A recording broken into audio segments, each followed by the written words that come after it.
This is it. Until we get the new music loaded up, this is it. Welcome to the New Journey Political Podcast for October 23rd, 2020. 10 days before Election Day. So glad to have you on board. This is Uncle Ruckus. No relation. I'm a very spiritual person. I start out each day thanking the man for the sunrise, for the land I walk on, for the air I breathe, and for this show, the era of Reconstruction. This is the Political Podcast with everyone, your wonderful host, Darren Williams. So glad to have you on board. Darren is going to be back regularly hosting the show, so it'll sound somewhat better when he gets back. And we have the always wonderful AJ Swinson. You forget my last name? Yes, I did. Swanson, isn't it Swanson? Is it a Swanson? You got to go back to the first episode of our podcast to understand. And I think the second. And the second. And of course, I'm the wonderful, the only. You ready for this one? Bishop Pruitt.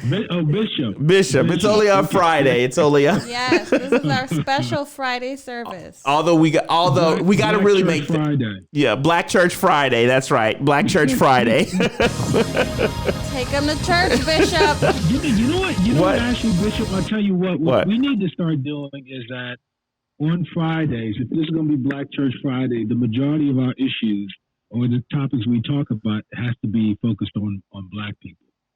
You know? I thought we did that already.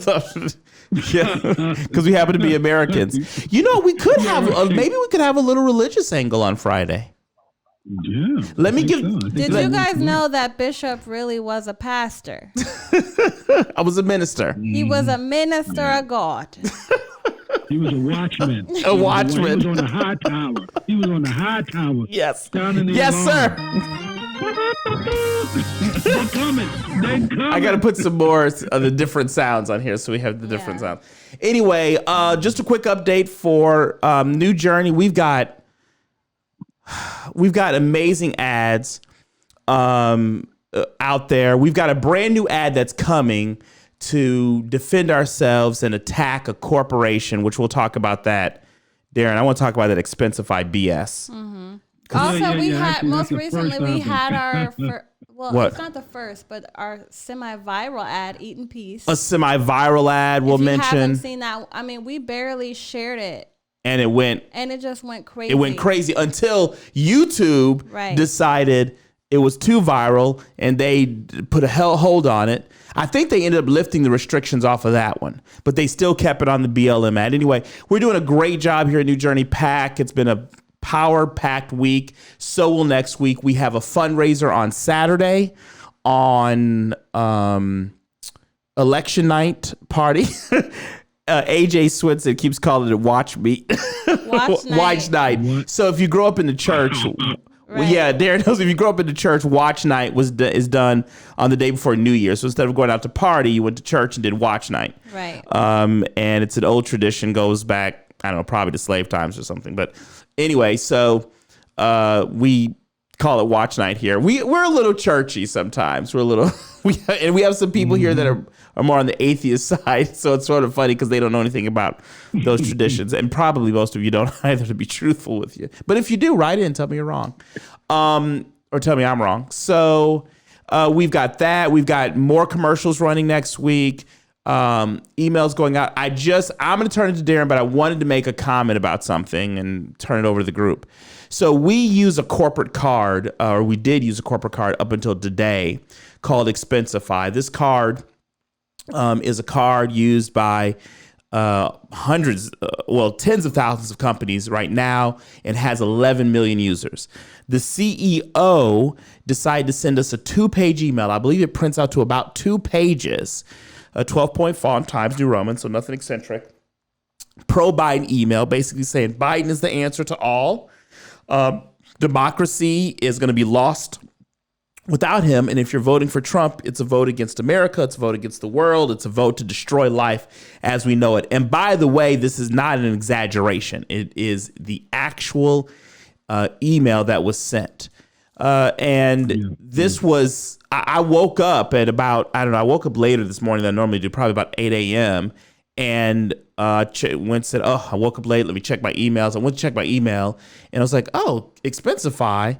What's going on? And I have been trying to fix some problems with our Expensify, actually. So my first thought was, oh my gosh, the CEO is reaching out, because that's common now.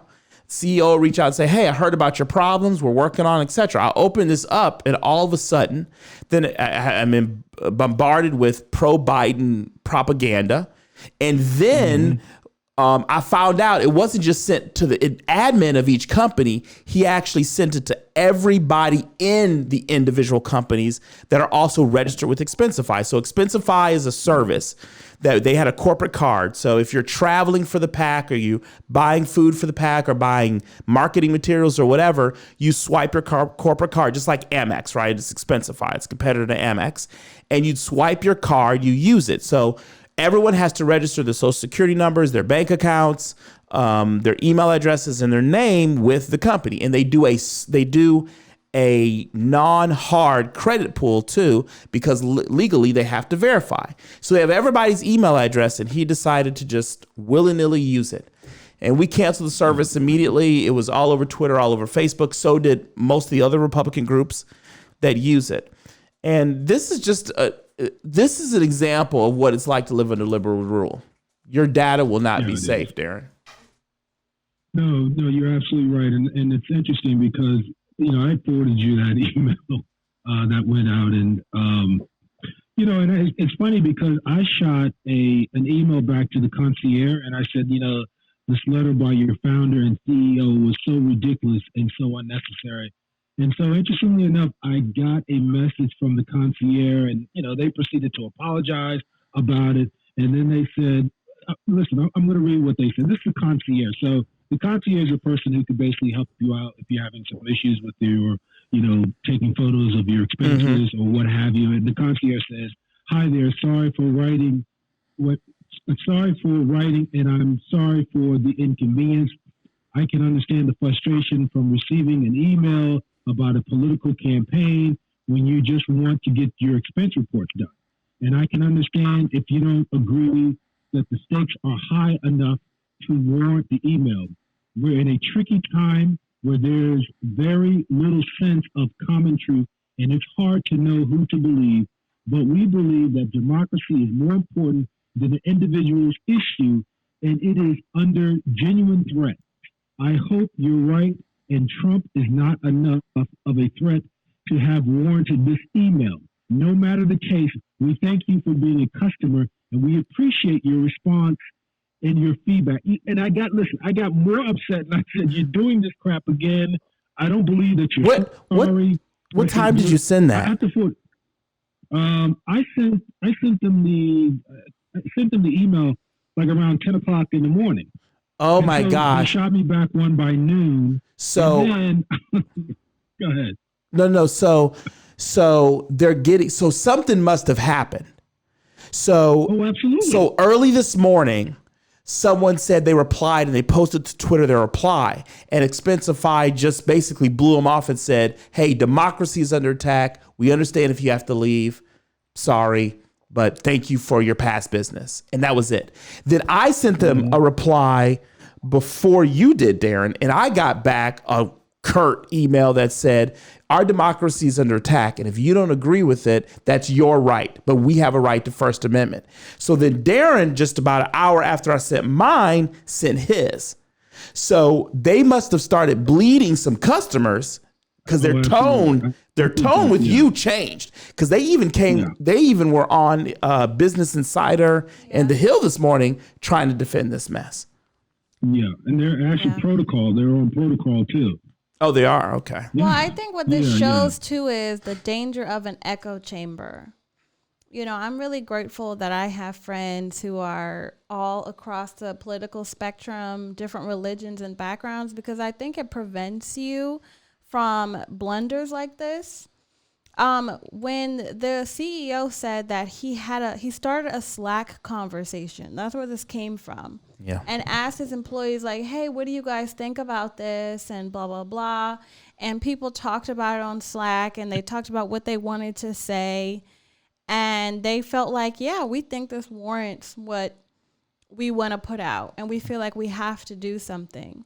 And I think that this is, you know, Slack, I think they said has about 150, 130 employees. Mm-hmm. So to me, it's like either the conservatives. No, Expensify, you mean? I mean, Expensify, sorry. So it's like either they don't really have conservatives that work there who felt comfortable to speak up, or they just literally are in an echo chamber of liberal ideas, and they all have the same fears, and they're all feeding off of each other. They've got each other into a frenzy, made a mistake that could cost the company its future, and all did this without any real idea that it would have serious backlash. Yeah, they're in San Francisco. So, and well, there's a couple of things. First of all, let's tell people what Slack is. Slack is, we have it actually here.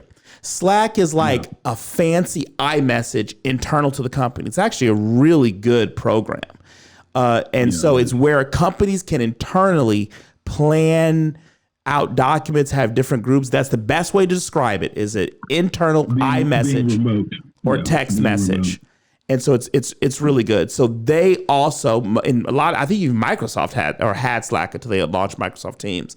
So they started an internal conversation, which is where problems, Google, Twitter, it's over and over. They all say this. But what was interesting is he didn't say it was a 100% agreement.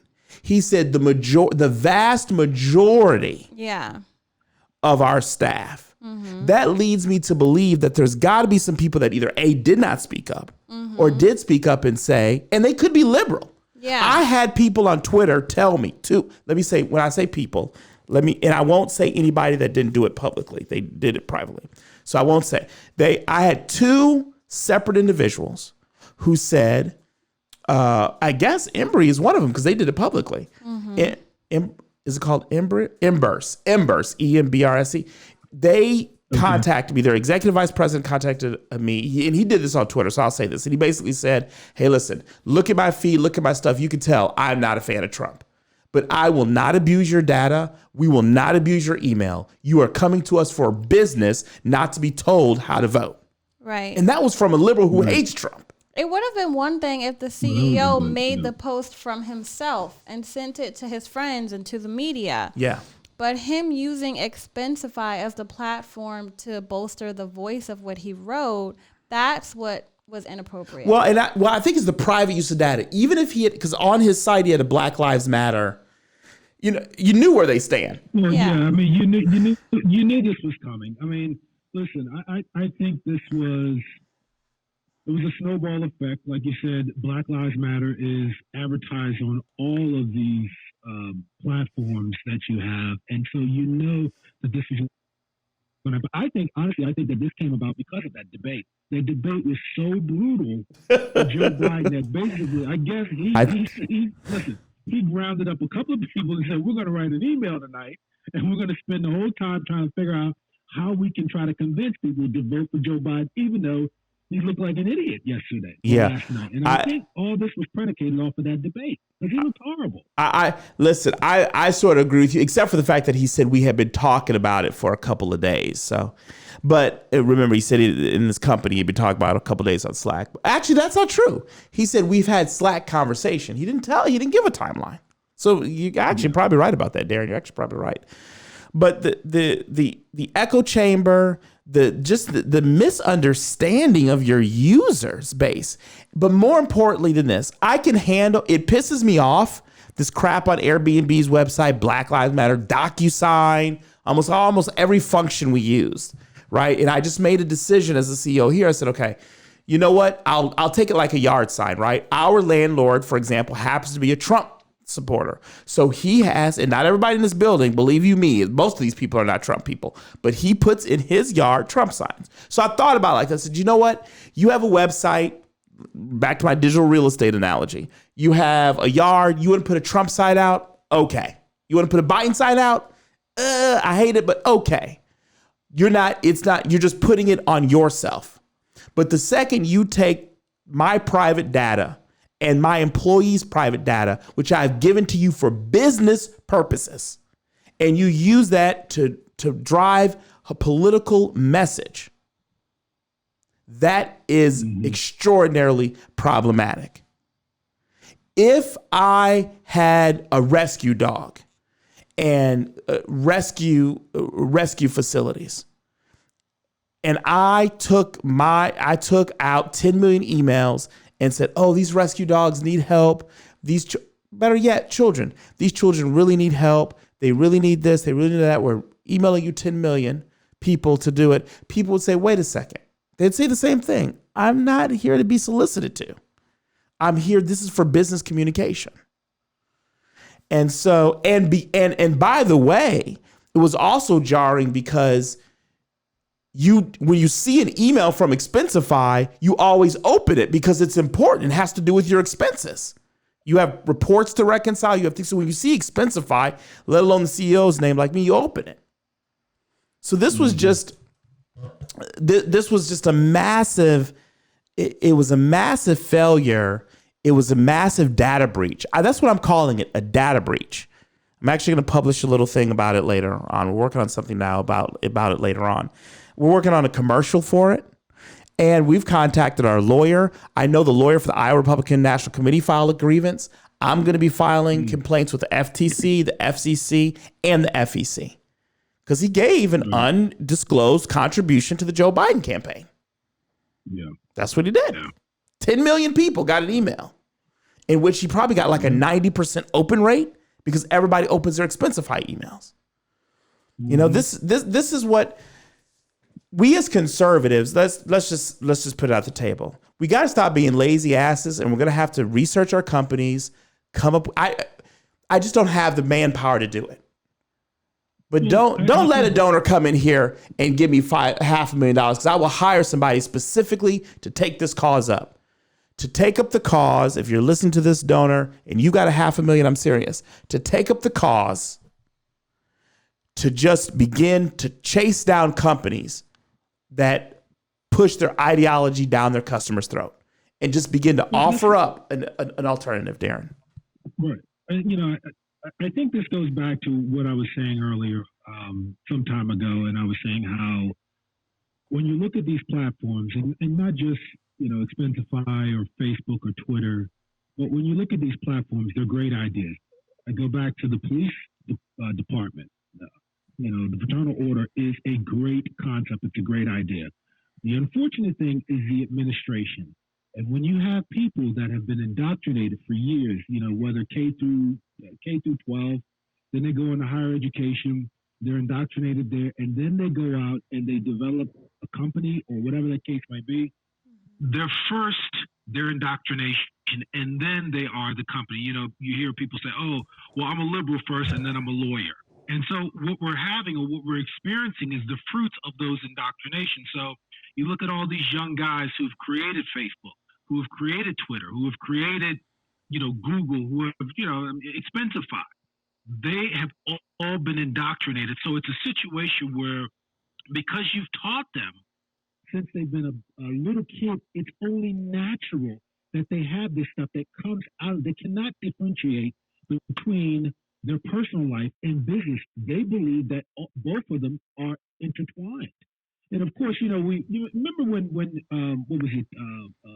Bill Clinton had the sexual affair, and they said, "Oh, that's his personal life. You know, you can't mix those two with his public life, and you know, him being the president. Those two can't intermix." But now, it seems to me that that's how things are being operated. And in all honesty, whatever your personal life is, that's what your public life is going to be. So here we are. We're in the midst of a type of, I don't even want to say it's a revolution, but it is the fruit of labor of 20 years of indoctrinating these people.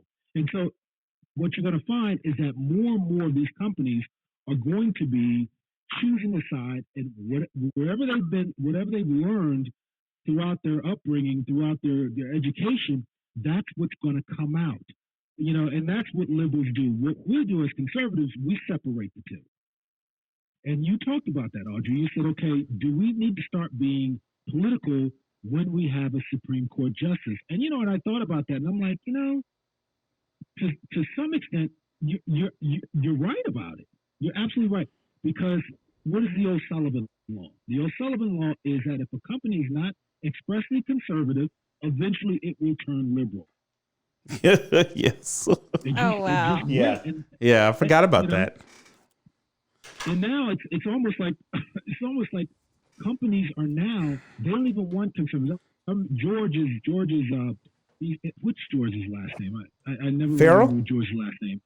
Yeah. And our George always talks about how right now, our George for New Journey Pack, he always talks about, he said, I can't get a job in Washington, D.C. because I don't dress the part of what they're looking for. You know what he's talking about. But the thing about it is that there is I don't want to say it's a boys group, but it's a group that you have to fit into in order to now, be a part of a social media platform or be a part of Washington or what have you. It can't be based off of meritocracy. It's not. I mean, a lot of this is like you're saying, it's very cliquish. It's like the most liberal, they seem to be the most advanced.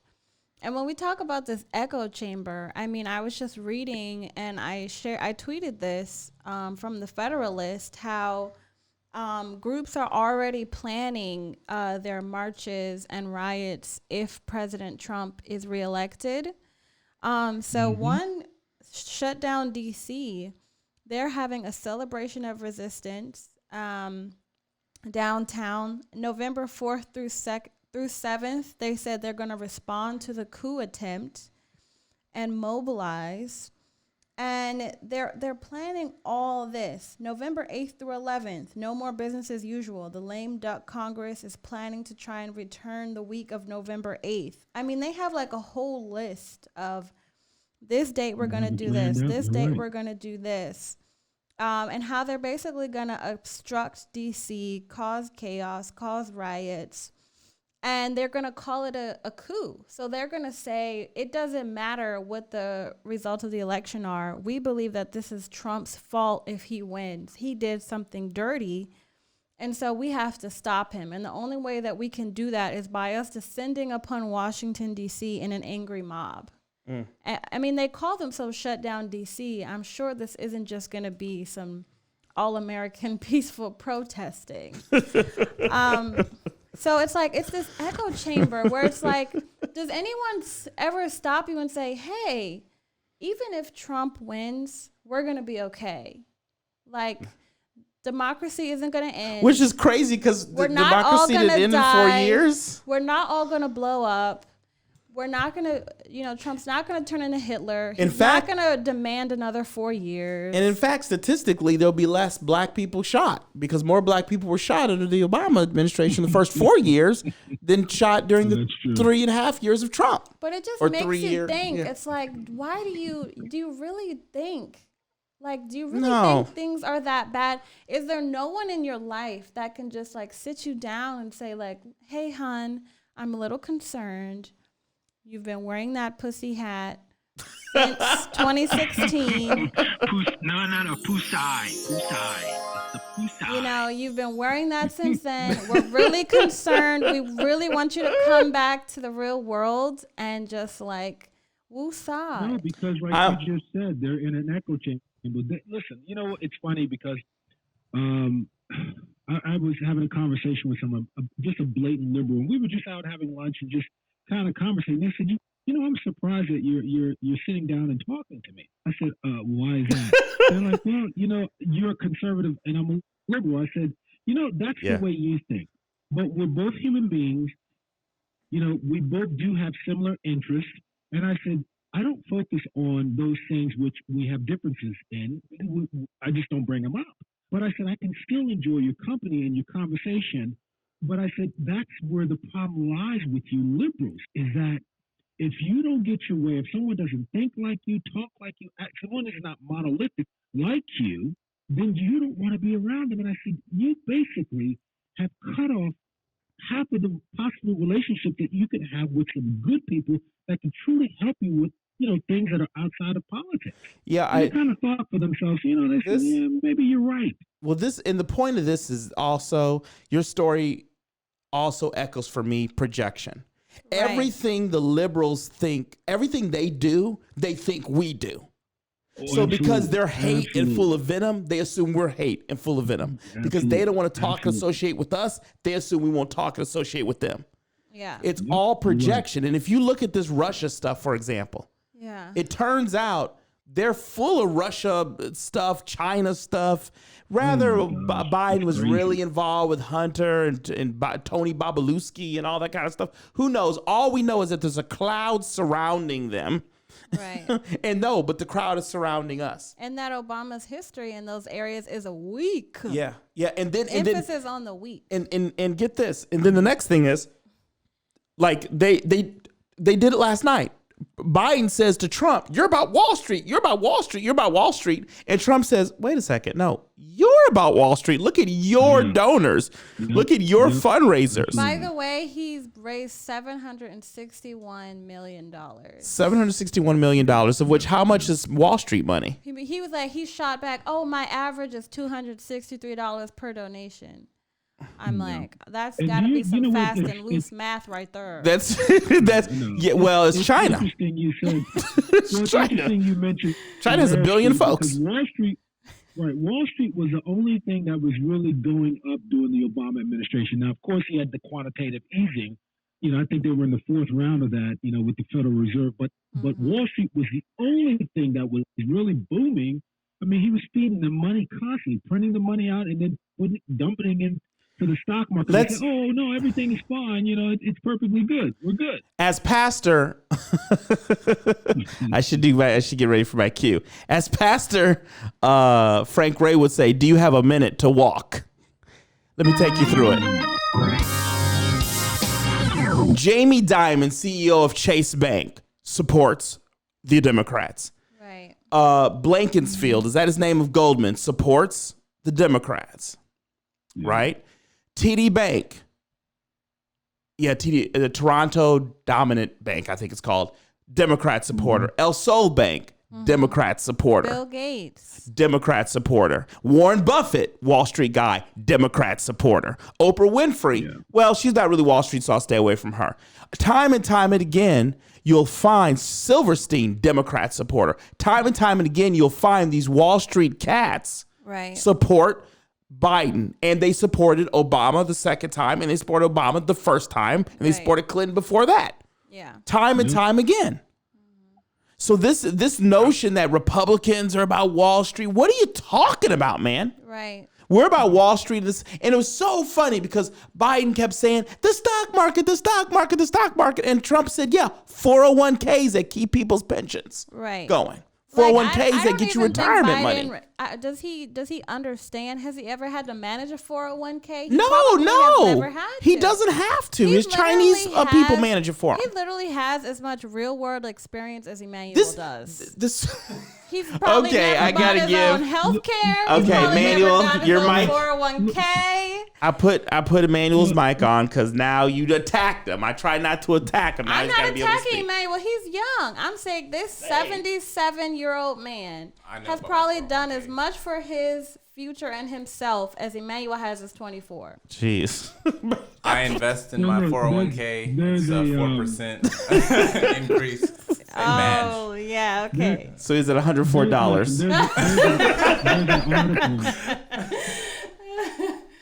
There's an article in CNBC. It says, this is 2 days ago, Wall Street donors keep their distance from cash-strapped Trump and campaign final days.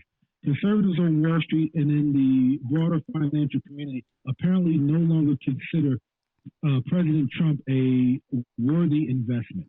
People in the securities and investment industry pumped $20 million into his 2016 campaign for president, with most going towards super PACs backing his candidacy, according to a nonpartisan Center for Responsive Politics. And Hillary got, go ahead, Darren. I'm sorry, I thought you were done. Go ahead. No, it's okay. And then it goes and says that total doesn't also include the millions of Wall Street contributions that went towards the president's inauguration after he defeated Hillary Clinton. This time, though, donors in the same industry have given just over $13 million to back Trump.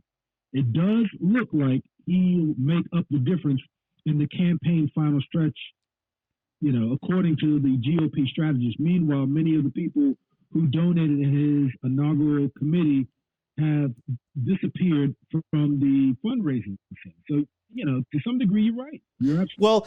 The issue. Well, we're gonna move. He didn't need their money last time. He didn't need it this time. We're gonna meet because everybody knows who he. Everybody knows who he is. And he still gets 3 times as much television coverage as Joe Biden. He does because Joe Biden is asleep. He's asleep. Right. Yeah, Joe Biden is doing the basement campaign. Joe Biden is asleep. Speaking of that, did you see Obama's lackluster rally? Oh my God! He went. Really? He now he. The mask on, or the one when he was at the. No, the one that had no people at it. No people. No I didn't people. hear about an Obama. Well, That's because he did 2 of them. he did. The one I'm talking about was the one with no people in it in Pennsylvania and Philadelphia. And he had something stupid. And then he did the one in I guess in some movie theater parking lot or whatever the case may be, talking Yeah. to a bunch of cars he was doing. Oh my God! It was so 1984. Yeah. Give us one moment there. Oh, it was a car rally. Oh, it was a car rally. They were in cars. There were like 3 cars there. I mean, there's a. We having problems now. We're having a couple. They had a Of good course, amount we of got cars. But it wasn't like We it just got to go to wasn't my storage unit, Emmanuel, and get. It wasn't too packed. The one thing I just noticed when I was go ahead. reading the article is this is what they're saying do after the election. They're saying they're going to put pressure on the media and social media agencies to refuse to declare a victor. They're going to resist demands to call the vote in favor of Trump, and they're going to protest the vote count through counter protesters, federal agents, and etc. Yeah. So there's a procedural here that can happen. So basically, when the way it works, let me try to remember this. The way it works is every state legislature certifies their electors. Then those electors are sent to the House. They're sent to D.C. Now, I don't think they physically go. I think the papers go. And then the House of Representatives meets and certifies every single one. In theory, although this is, and I normally would have said this is out of the question because last time some people tried this and Joe Biden actually shut him down because Joe Biden was the sitting vice president at the time presiding. In theory, what happens is when the state is called California's electors cast their vote for Harris and Biden, right? There can be an objection on the floor of the House. Then it gets debated, and the House could refuse to certify the votes. So in theory, the House could refuse to certify the votes, and then the House would have to decide what happens with those votes. So it is legally possible through constitutional mechanisms that the electors aren't seated by the House, the Trump electors, and they don't get to vote. Now, I sort of believe I'm saying this not in a hopeful sense. I'm saying this in a very scary sense. Let's say Trump did win by 272 or 300, whatever. Let's say he won, and the House pulls some kind of shenanigans, and they refuse to certify the vote. We're going to be in a different territory for the U.S. we haven't been in before. Yeah. And that is because let's face it, we are too, but Black Lives Matter proved it.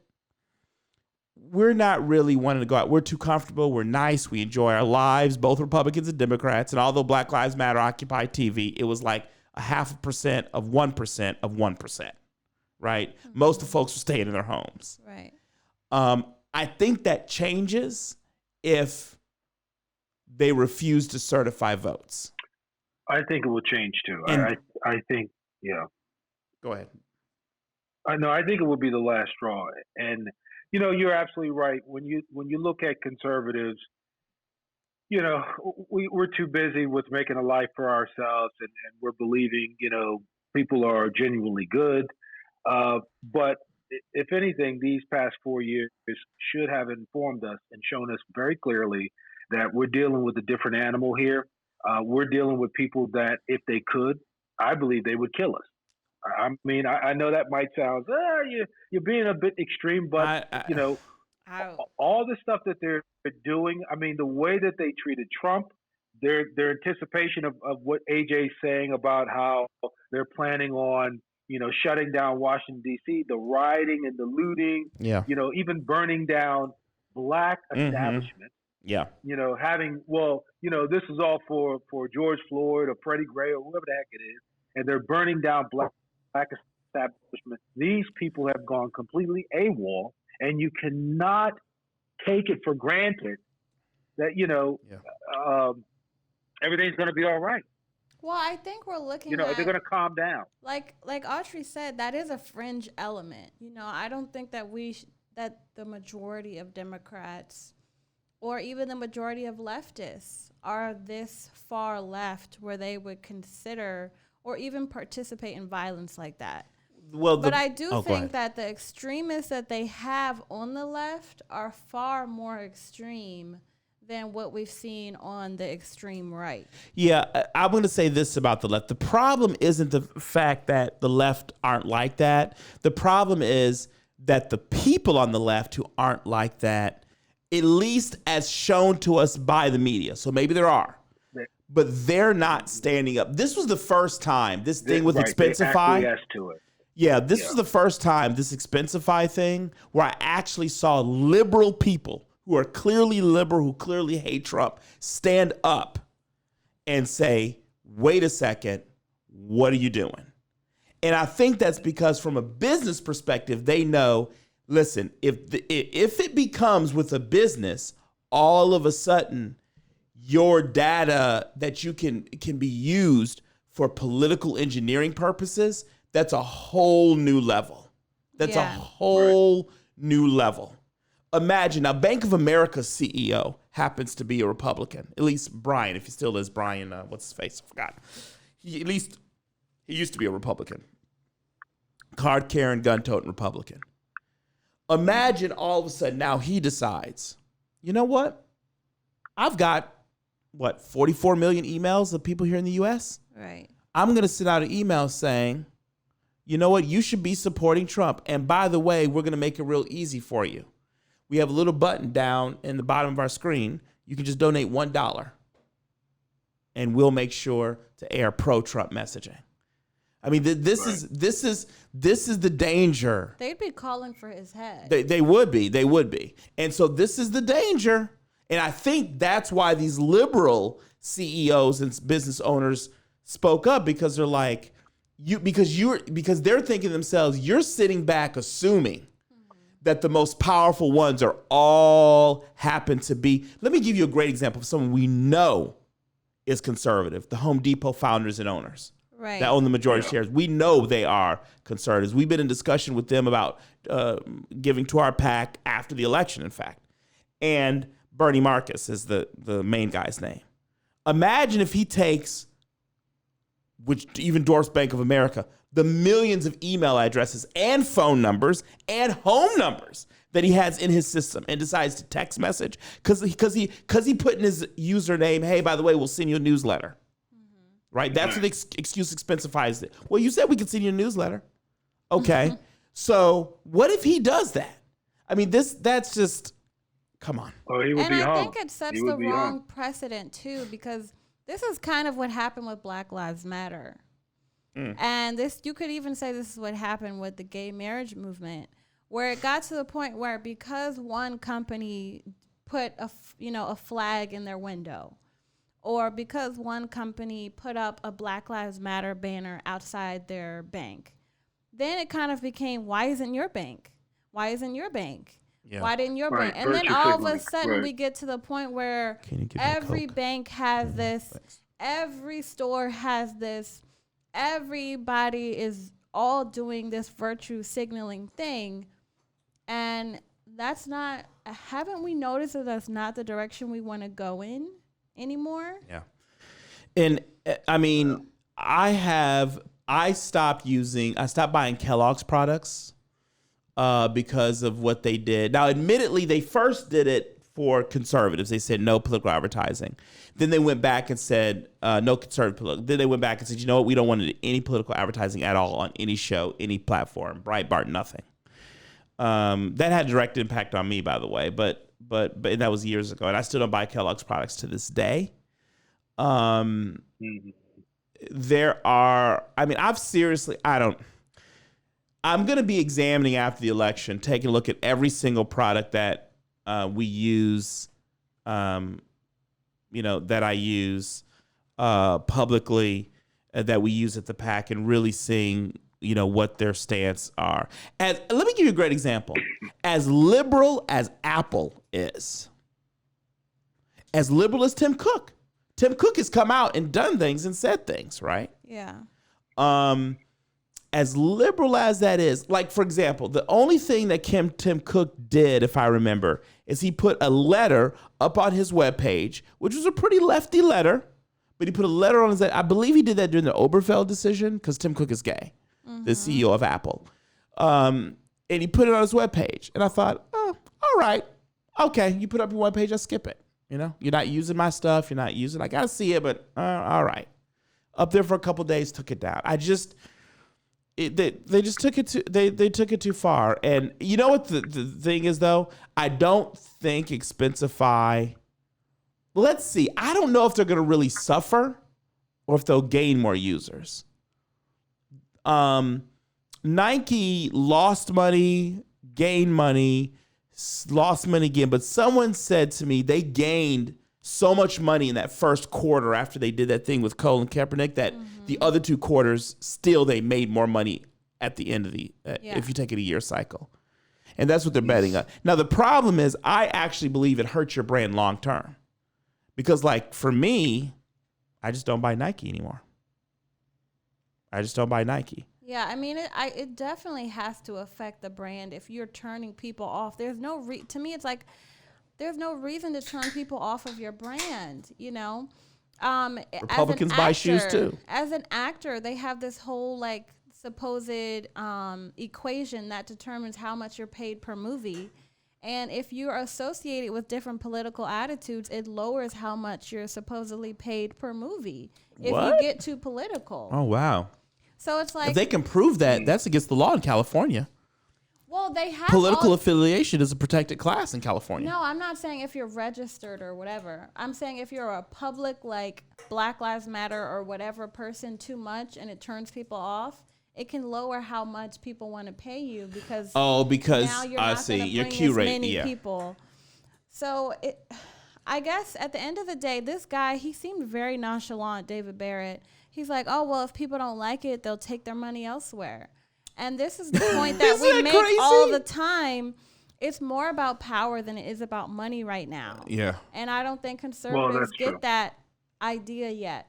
The focus on power and accumulating power and ascending into power, even if it causes you to lose money. Yeah, I think you're number one. You're probably right about that. I don't even know if we're ever gonna realize that, because that's, in general for conservatives, power is not a true desire, because power indicates that you control people or you control things. Outside of controlling money or flowing to you, I don't think true conservatives are not really interested in controlling anybody.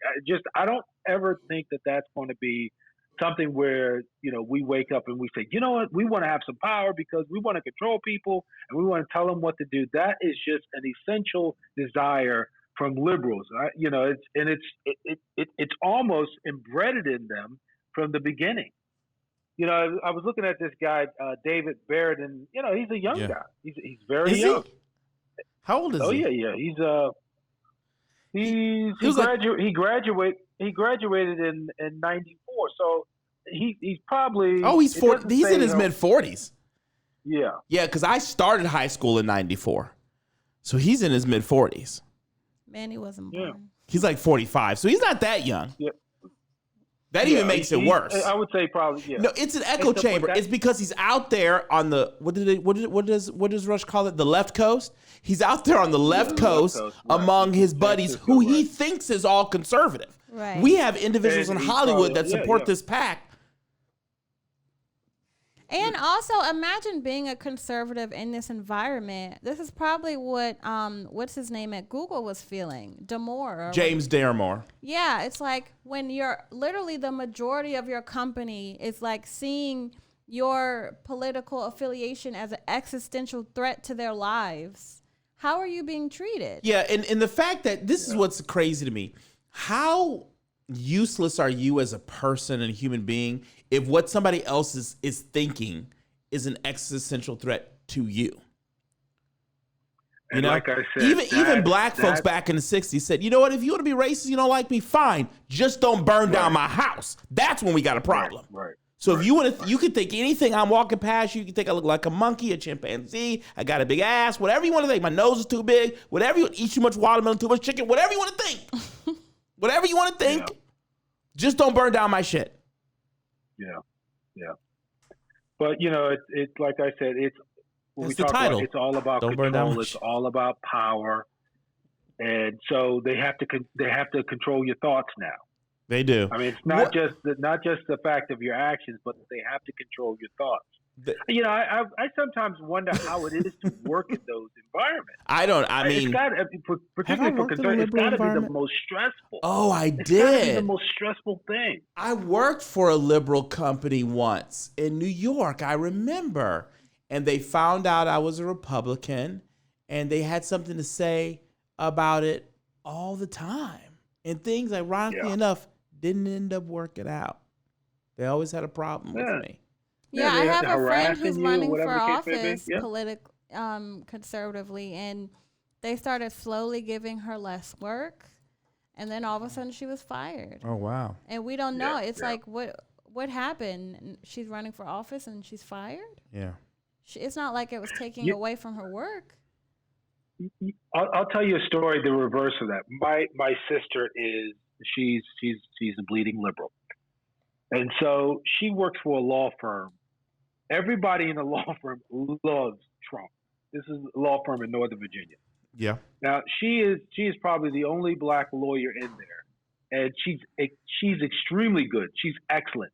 They love her, even though they know that she hates Trump, that she loves Biden, but they respect her from the standpoint of her opinion and also for her professionalism. They don't get involved in giving her the smallest room. She has a huge room. She's invited to all the functions. They don't ostracize her. They treat her as equal. And so you're right. It's a totally different thing where when you're in a conservative organization, we don't care. It's a meritocracy for us. You don't fail upward as Democrats do. They fail upward, Yeah, I had a major editor of a magazine, a female editor of a magazine who I dated extraordinarily briefly, who was more liberal than liberal could be. I can't even believe. I can't believe there's a specific reason why we dated, but that is for Playboy Television, not for the New Journey podcast. Oh my God. So, but she was really good. She's an editor, and she's really good at her job. And I was doing some work, political work, and I needed an editor. And I was doing this was volunteer work, but I needed an editor, and I was going to recommend her for a position that was a paid position. And I was like, could you do this? And she said, yes, I can edit anything. I can do tone, I can do this. And she said, listen, I'm liberal. We disagree about it. And when I tell you she was liberal, she was liberal. She was like, you could abort them up to 6 months after birth. That's how liberal she was. Oh my God. And so she's like, oh, if you have a baby, you want to give it away, give it away. You know what I'm saying? No, mother shouldn't, if mothers leave their babies in the trash can, that's up to them. I mean, she was just almost left. So left, gosh. She was almost right. That's how left she was. And that's why it didn't work out, by the way. But we didn't meet on political terms. Anyway, that's moving on. I like a little something. Anyway, so she said to me, I'll never forget this. Now, this was back was it Obama first year? I'm trying to think how long I've been married. Had to be Obama the year before. Anyway, it was a long, long time ago. And she, at least 10 or 11 years ago, that makes sense because of my anniversary timeline. So she said to me, you know what? I don't mind working for Republicans because you guys, it doesn't matter what I think. You'll treat me decent and you pay me well. Now, I said that to say this, one, to support your point, but two, what you're seeing now, I lived in Manhattan for 12, 13 years. What you're seeing now is how New York, LA, and San Francisco have always been. Oh, that's what it is. Yeah. So what you're seeing now is what I lived with in New York continuously. And it's not just in the business realm. It's also at the universities. It's tremendously at the university. Columbia University, prime example. I wouldn't, grade school back in the 90s, I wouldn't send my daughters there. I wouldn't even send my worst enemy there unless they were a liberal. Yeah, this was the school that had a woman carrying around a mattress. Right. All semester because the guy that she accused of rape didn't rape her, and he happened to have proof that he didn't rape her. Yeah. And she's carried a mattress around from class to class. That just devoid, no sense of freaking reality whatsoever. It's like and this AJ, thing. When AJ mentioned that whole thing about sitting that girl down and talking to her and saying, I think what you're doing is a little extreme and it really doesn't make any sense. But you know what they kind of shelter that with that whole thing. This is my truth. I'm speaking my truth, and you can't tell me that this is not true. You're speaking your truth, and you're lying. See, one of the things we got to get back to is judging people. I'm just gonna say it. We got to get back to judging. No, this is important. Listen, it's Bishop Friday, right? So because it's Bishop Friday, I'm going to say it. We got to get... You got to watch the video to understand sometimes why we're laughing. I'm going to say this. I'm going to say why. When the Bible talks about judge that you not be judged yourselves, it's not saying you can't make judgments. Right. It's talking about pre-judgments. To live on a planet, you got to be able to distinguish right and wrong. You got to be able to distinguish minimal behavior, maximal behavior. You got to be able to say, hey, I'm sorry, right? I'm sorry, but what you're doing is wrong. Liberals judge Trump every day.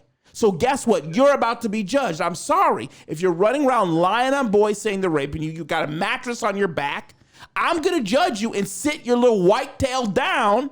It was a white woman. Yeah. I'm sorry, y'all. It was white. She was white. You white. You got some crazy white women out there. Crazy. Crazy. Even Joy Reid, who is the craziest black woman I've had the privilege of walking past. I occupied the same room as her at one point, briefly. Even she is not that crazy. Right? Overprivileged Gucci, Christian Louboutin wearing, Jimmy Choo wearing. Those are shoes. Karens are crazy. Look at our video called Don't Be a Karen on our website. Go to our work and find the video Don't Be a Karen, and it'll show you. This is white women are crazy. You need to be able to judge these folks and tell them, I'm sorry. We need to give, and this is, I said it tongue in cheek, but I am serious. We've gotten in this attitude where, we don't want to judge anybody. Nobody's wrong. No, we need to get people telling me, no, your ass is wrong. You're wrong. You're wrong. Yeah. Because that's the problem. These people haven't been told they're right from wrong. Yeah. So now they think everything they do is right. Oh, my truth, my truth. There's truth and there's lies. It's not your truth. It's truth and there's lies. Yeah. I mean, we've talked about the step away from religion. You can go ahead, Derek. Darren, you mean? I mean, Darren. Sorry. I'm tired. Oh, no. It's okay. Yeah. This my truth all came about from relativism. I mean, that's where it started. Yeah. That everything is relative depending on what the situation is, the circumstances, and that there's really no right and wrong. It's how things are perceived at the moment that they're perceived. There's no consistency to it. Of course, 2 + 2 = 4 all the time. There's no relativism with that. It's not going to be at one point it's going to be 5, and then the next day it's going to be 6. Darren. But you pick you. You can't even say that. Well, Darren and I were just talking about this. I went over this with a school issue. I don't want to get into those details. But I went over with the school issue where literally the school said, we're not penalizing anymore for wrong answers. We're not counting wrong answers. Yes, Emmanuel, yes. Yeah, the best part of this podcast, folks, is to watch the video. School? Dang, how I miss out on that? No, because school? this is the problem. And black parents, I want you to listen to me, and I want you to hear me well. Black parents. I'm getting too hot in the mic here. It's going red. I want you to hear me well, black parents, because this is the problem. This garbage these white liberals are feeding you is absolutely crap. They are feeding you absolute garbage. They're feeding you absolute garbage. And so you got to know and you got to understand that while your kids are running around, they don't have to take the ACT, they don't take the SAT, they don't have to spell correctly, they don't have to put their name on the paper, they don't have to show their work, they don't have to get the right answers, and they get an A. When it comes time to get a job, they will not be hired by these liberal companies. Because these liberal companies demand excellence. Apple, Google, even Expensify, they don't have any lazy ass protesting BLM programmers on their staff. They don't have it. Yeah. And this is the problem, is you're placating a lot of black students and a lot of black people to being subpar. Black parents, you got to wake up. Yeah, this next generation, it's really scary when it comes to a lot of the basic skills that we used to have just from playing, from reading books. They don't really ever open a book. You're not ever really told to sit still. And every time you are told to sit still in these generations coming up, it's to watch something or play a game on an iPad. So things are different. But, as society stepped away from faith, we lost truth. Yeah. And we have to decide, we have to go back to what's always worked. That's the difference between a conservative and a liberal. A conservative will say, let's go with what's always worked. And a liberal will say, let's revolt, overthrow the system, try new stuff. It'll be fun. And then if it all crashes and burns, then maybe we'll go back to being conservative after that. That's why conservatives said, hey, let's go back to what's always worked. And then what happened in the drug war, when something didn't work, conservatives started stepping up and saying, wait a second. More libertarians started saying, wait a second. We were trying, because Joe Biden was right. 98 senators, 99 senators voted for this crime bill. He was right when he said, oh, wait a second. Conservatives stepped up and said, wait a second. What always worked doesn't work anymore, so now we got to try something new. And the thing about faith was this. This is the power of faith. And I don't care if you're Jewish or Christian. I happen to be Christian. But the power of faith is this. Faith in a believer in a higher power is so powerful that you can influence and affect 3 people around you that do not believe. Faith gets guardrails in society. Faith keeps everybody treated equally. Yeah. And that's what kept the political bounds in line. Because ultimately you could say, even though this was a Democrat, even though this was a Republican, I'm going to be real careful about what I accuse you of. Even for years, Republicans have been called racist. But after the campaign, it was like, okay, we know you're not racist. Let's go have a drink. You know what I'm saying? Now it's like, oh no, you're really racist. Now you can't sit and eat in peace. Now your children don't deserve to eat in peace. They can't be led into a group. Yeah, that my mom always used to say, God is not the author of confusion. And when you see stuff like that going on, it's like, no, this is completely antithetical. Is that the word? Yeah, antithetical. To what we should be doing. And the idea of a lot of people being taught there's no such thing as absolute truth. Everyone has their own truth. Truth is situational. Sometimes what's usually wrong is right. That's a dangerous thing. And can you imagine raising children with that type of ideals? Raising children and not understanding that what is wrong is always wrong. Yeah. And I remember the first time I decided I was going to actually read through the Bible on my own. Yeah. Just by myself, read through the Bible. And I remember reading through the Old Testament and I was like, man, the Old Testament talks about sin a lot. I thought the New Testament, I was surprised. I'm like, I thought the New Testament, we'd be all grace, happy, love. But those New Testament letters and books talk a lot about the way that you appear to the outside world. Yeah. And making sure that you're preserving the ideal of what Christians are like to people that see you. So this idea that the Bible gives you an excuse to live however and do whatever is completely false. And it's clear that anybody who teaches that has not truly read the Bible, especially the New Testament. Anyway, Darren, you were going to say something before we get ready to wrap it up? That was a churchy No. It was. Yeah. Well, no. It's like I said. It was a churchy moment. Go ahead, Darren. From Deaconess. I think when you're talking about the faith is essential. But I think the most important thing with the faith and the way it has to continue is that you got to have faith in there has to be a foundation. Mm-hmm. So the faith is in Christ Jesus and God. And so, unfortunately, what has been happening, and what happens that I think in every society, is that God is eventually removed out of that society. And so man develops this idea that our faith has to be in other men. And so, of course, with those other men, then we develop governments and say, okay, well, you know what? My faith has to be in the government. Yeah. So we have liberals now. Don't put your faith in no man, girls. Expensify. Right. There you go. I know, right? They'll put their faith in the idea of the institution. Yeah. Oh, Uncle Ruckus is coming up. So, but, it's I told him to be quiet for a second. We talk and we laugh about this, but this has been going on for the last 30 years. And I think what's happened because of the advent of President Trump and just the many things that he's done, I think that they've basically removed the curtain off of the things that they do. And they're like, you know what, we're going to be in your face about it. And either you're going to bow down or basically we're going to harass you to death. And so that's where we are right now. And we need to start really fighting, even if it becomes physical. So that's all I have to say. This has been the New Journey Political Podcast. So glad to have you on board. We'll see you next time. www.newjourneypack.org. Again, that's www.newjourneypack.org. Please donate now. Please donate there for the end of this election. Uncle Ruckus again. No relation. This podcast is paid for by the New Journey PAC and not authorized by any candidate or candidates committee.